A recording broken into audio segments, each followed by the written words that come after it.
দেশে ফিরতে ভয় পাচ্ছেন না সাকিব, বরং নিরাপত্তা নিশ্চিত হলে সরাসরি আদালতে ধারণার ঘোষণা দিয়েছেন। কিন্তু কেন এখনই দেশে ফিরছেন না বাংলাদেশের এই তারকা ক্রিকেটার? আর হাসিনার পাশে দাঁড়ানোর পর কেন বদলে গেল তার পরিস্থিতি? পুরো ঘটনা জানলে অবাক হয়ে যাবেন। বাংলাদেশের ক্রিকেটে আবারও আলোচনার কেন্দ্রবিন্দুতে সাকিব আল হাসান। দেশে ফেরার ব্যাপারে এবার নিজের অবস্থান স্পষ্ট করে দিয়েছেন সাবেক এই অধিনায়ক। সাকিব জানিয়েছেন, সরকার যদি তার নিরাপত্তার নিশ্চয়তা দেয় তাহলে বাংলাদেশে ফিরে গিয়ে চলমান মামলার মুখোমুখি হতে তার কোনো আপত্তি নেই। রয়টার্সকে দেওয়া সাক্ষাৎকারে সাকিব বলেন, সরকারের পক্ষ থেকে নিরাপত্তার বিষয়ে স্পষ্ট নিশ্চয়তা পেলেই তিনি দেশে ফিরতে প্রস্তুত। এমনকি আদালতের বিচার প্রক্রিয়া অংশ নিতেও তিনি রাজি। সাকিবের বিরুদ্ধে 2024 সালের আন্দোলনের সময় একটি কথিত হত্যাকাণ্ডের ঘটনায় আরও বহু মানুষের সঙ্গে মামলা করা হয়েছিল।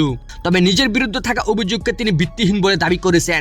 এর মধ্যেই পরিস্থিতি আরও জটিল হয় সাবেক প্রধানমন্ত্রী শেখ হাসিনার সঙ্গে সাকিবের সাম্প্রতিক উপস্থিতি ঘিরে। হাসিনার একটি সংবাদ সম্মেলনে সাকিবের উপস্থিতি বাংলাদেশ ব্যাপক প্রতিক্রিয়া তৈরি করে।